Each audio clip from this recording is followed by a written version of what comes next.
2025 December 12 കൊല്ലത്ത് ഓച്ചിറ പരബ്രഹ്മ ക്ഷേത്രത്തിന് സമീപം ഒരു അടിപിടി നടന്നു. ആ അടിപിടിയിൽ പ്രസന്നൻ എന്ന് പറയുന്ന ഒരു വ്യക്തി കൊല്ലപ്പെടുകയും ചെയ്തു. കൊല്ലപ്പെട്ട ആ കേസ് കായംകുളം പോലീസും ഓച്ചിറ പോലീസുമാണ് അന്വേഷിച്ചത്. നാളിതുവരെ പ്രതികളെ പിടിക്കാൻ കഴിഞ്ഞിട്ടില്ല. അതുമാത്രമല്ല, സാക്ഷികളായി നിന്ന ആളുകളെ ഈ കയ്യേറ്റക്കാരായ, അതായത് ഈ വധക്കേസിലെ പ്രതികളായി വരേണ്ട വ്യക്തികൾ ഭീഷണിപ്പെടുത്തുന്നത് തുടർന്നുകൊണ്ട് ഇരിക്കുകയും ചെയ്യുന്നു. ഇതാണ് വാർത്തയിലെ വസ്തുത. ഇനി വിശദമായി ഈ സംഭവം നമുക്കൊന്ന് പരിശോധിക്കാം. പ്രസന്നൻ എന്ന് പറയുന്ന വ്യക്തി ഓച്ചിറ പരബ്രഹ്മ ക്ഷേത്രത്തിന് സമീപത്തുള്ള ചായക്കട, പൂജാ സാമഗ്രികൾ വിൽക്കുന്ന കടകൾ, സ്റ്റുഡിയോകൾ, ഇവിടെയൊക്കെ സഹായിയായി നിന്ന വ്യക്തിയാണ്.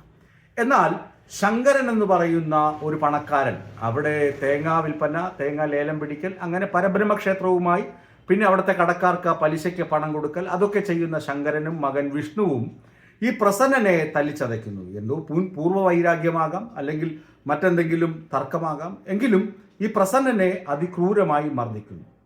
മർദ്ദിച്ച് ഇയാളുടെ വാരിയൽ ഉൾപ്പെടെ പൊട്ടുന്നു. എന്തോ ഭാഗ്യവശാൽ ഇയാൾ ഒരു 10 മിനിറ്റ് കൊണ്ട് സഞ്ചരിക്കേണ്ട ദൂരം സഞ്ചരിച്ചു പോകുന്നു. അതായത് കായംകുളത്തെത്തുന്നു. ഓച്ചിറയിൽ നിന്ന് കായംകുളത്തെത്താൻ ഒരു 10 മണിക്കൂർ യാത്രയൊന്നും വേണ്ടെന്ന് ഏത് പൊട്ടക്കണ്ണനും അറിയാൻ പറ്റും. പൊട്ടക്കണ്ണരെ ഈ ഭിന്നശേഷിയുള്ള ആളുകളെ പരിഹസിച്ചതല്ല, കണ്ണ് കാണാൻ പാടില്ലാത്ത വ്യക്തികൾക്ക് കൂടി അറിയാം 10 മിനിറ്റ് യാത്രയേ ഉള്ളൂ കായംകുളത്തേക്ക്. ഈ കായംകുളത്ത് വെച്ച് ഈ പ്രസന്നൻ നിലത്ത് വീഴുകയും അവിടെ നിന്ന് ആലപ്പുഴ മെഡിക്കൽ കോളേജിൽ എത്തിക്കുകയും അവിടെ ചികിത്സയിലായിരിക്കെ മരണപ്പെടുകയും ചെയ്യുന്നു. ഇത് കൊലപാതകമാണ് എന്ന് പോലീസിന് പ്രഥമ ദൃഷ്ട്യാ അറിയാം. കാരണം അത്ര ക്രൂരമായ മർദ്ദനം ഏറ്റിരുന്നു. മൂക്ക് പൊട്ടിയിട്ടുണ്ട്, ചുണ്ടു പൊട്ടിയിട്ടുണ്ട്, വാരിയല് പൊട്ടിയിട്ടുണ്ട്, സുഷ്മിന നാഡിക്ക് തകരാറുണ്ട്. ഇതൊക്കെ പോസ്റ്റ്മോർട്ടം റിപ്പോർട്ടിൽ എടുത്തു പറയുന്നുണ്ട്.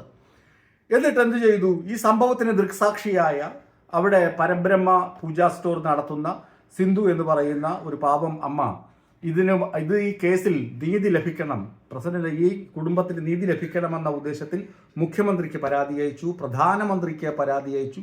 മുഖ്യമന്ത്രിക്ക് അയച്ച പരാതിയെ തുടർന്ന് കായംകുളം പോലീസ് കേസ് കുറച്ചുകൂടി ചടുലമായി അന്വേഷിക്കുമെന്ന് ഈ വീട്ടമ്മ വിശ്വസിക്കുന്നു. കായംകുളം പോലീസ് സ്റ്റേഷനിലേക്ക് വീട്ടമ്മയെ വിളിച്ചു വരുത്തുകയും ചെയ്തു.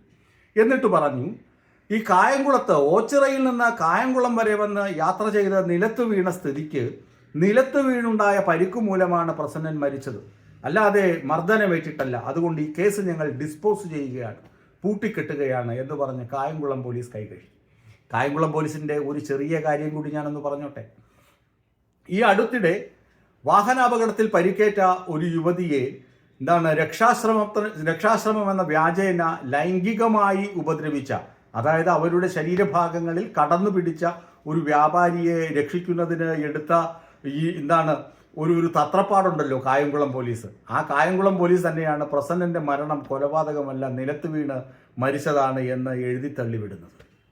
എന്തൊരു കഷ്ടമാണ്. ഇനി പ്രസന്നന്റെ കാര്യം അവിടെ നിൽക്കട്ടെ, ആ ലൈംഗികമായി പീഡിപ്പിക്കപ്പെട്ട ആ യുവതിയുടെ കാര്യവും അവിടെ നിൽക്കട്ടെ. ഈ പരാതിയുമായി പോയ സിന്ധു എന്ന് പറയുന്ന വീട്ടമ്മ, അവർക്ക് പരബ്രഹ്മം എന്ന് പറയുന്ന ഒരു പൂജാ സ്റ്റോറാണ്, പൂജാ സാമഗ്രികൾ വിൽക്കുന്ന സ്റ്റോറാണുള്ളത്. അതാണ് അവരുടെ ഉപജീവന മാർഗം. ശാരീരിക അസൗകര്യങ്ങളുണ്ട്, വളരെ വേദന സഹിക്കുന്നുണ്ട്. ഈ ഘട്ടത്തിലും കടയെ സ്വന്തമായി മറ്റൊന്നുമില്ല, കടയെ സ്നേഹിച്ച് കടയുമായി മുന്നോട്ട് പോകുന്ന ആളാണ്. ഈ പ്രസന്നൻ ആക്രമിക്കപ്പെടുന്ന ദിവസം മാനസികാസ്വാസ്ഥ്യമുള്ള ഒരാൾ ഈ കടയിൽ നിന്ന് തേങ്ങായും മറ്റു കാര്യങ്ങളുമൊക്കെ എടുത്ത് അക്രമികളെ എറിഞ്ഞിരുന്നു.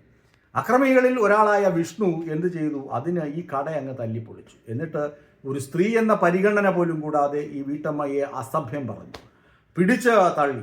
ഇത് ഓച്ചിറ പോലീസ് സ്റ്റേഷനിൽ പരാതിയുണ്ട്. ഓച്ചിറ പോലീസ് അനങ്ങുന്നില്ല, മിണ്ടുന്നില്ല. മിണ്ടാട്ടം മുട്ടിയിരിക്കുന്നത് എന്തുകൊണ്ടാണെന്ന് പകൽ പോലെ വ്യക്തമാണ്. പണക്കൊഴുപ്പ്, പണമുള്ളവന്റെ താളത്തിനൊത്തുന്ന കാക്കിപ്പടയാണ് ഇപ്പോൾ നാട്ടിലുള്ളത്. കായംകുളത്താണെങ്കിലും ഓച്ചിറയിലാണെങ്കിലും ഈ വീട്ടമ്മയ്ക്ക് നീതി വേണം. കൊല്ലപ്പെട്ട പ്രസന്നന്റെ കുടുംബത്തിന് നീതി വേണം. പ്രസന്നന്റെ ആത്മാവിന് നിത്യശാന്തി വേണമെങ്കിൽ പ്രസന്നനെ കൊലപ്പെടുത്തിയതാണെന്ന് പോലീസ് തെളിയിക്കണം. അതിന് ദൃക്സാക്ഷികളുണ്ട്. ഈ ദൃക്സാക്ഷികളെ ഓരോ ആളുകളെയും നടന്ന് ഭീഷണിപ്പെടുത്തുകയാണ് വിഷ്ണു എന്ന ഗുണ്ടയും അപ്പൻ ശങ്കരൻ. ആലോചിച്ച് നോക്കുക. ഇത് കേരളത്തിലാണ് ഇങ്ങനെ നടക്കുന്നത് എന്ന പരമാർത്ഥം കൂടി മനസ്സിലാകുമ്പോൾ നമ്മൾ ഞെട്ടിപ്പോകും. നമ്മളിപ്പോൾ അന്നത്തെ അന്നത്തിന് അന്യൻ്റെ ഭാണ്ഡങ്ങൾ തന്ത്രത്തിലൂറ്റി കുടിക്കുമെന്നൊക്കെ പറയുന്നത് പോലെ അന്നന്ന് വന്നു വീഴുന്ന വലിയ വാർത്തകളിൽ അഭിരമിച്ച് നമ്മൾ പോവുകയാണ്. പക്ഷേ തൊട്ടുമുന്നേ നടന്ന ഒരു വലിയ കൊലക്കേസ്, ഒരു വീട്ടമ്മയുടെ സ്ഥാപനം അടിച്ചു തകർത്ത കേസ്, എന്തിന് ഒരു യുവതിയെ ലൈംഗിക ആക്രമണം നടത്തിയിട്ട് ആ പ്രതിയെ രക്ഷിക്കാൻ പോലീസ് നടത്തുന്ന തത്രപ്പാട്, ഇതെല്ലാം ചേർത്ത് വായിക്കുമ്പോൾ ഓച്ചിറ പോലീസും അതുപോലെ തന്നെ കായംകുളം പോലീസും ഒക്കെ അമ്പേ പരാജയമാണ്. മുഖ്യമന്ത്രിയുടെ ഓഫീസിൽ നിന്ന് കേസ് നേരാവണ്ണം അന്വേഷിക്കാൻ വിളിച്ചു പറഞ്ഞിട്ട് പോലും അവരന്വേഷിച്ചത് കേസ് പൂട്ടിക്കെട്ടി എന്ന റിപ്പോർട്ട് അങ്ങോട്ട് തിരിച്ചയക്കാനാണ് അവരുടെ ഇംഗിതമെന്ന് മനസ്സിലാക്കുമ്പോൾ കായംകുളം പോലീസ് എന്ത് നിഷ്ക്രിയമാണെന്ന് മനസ്സിലാക്കാൻ കഴിയും.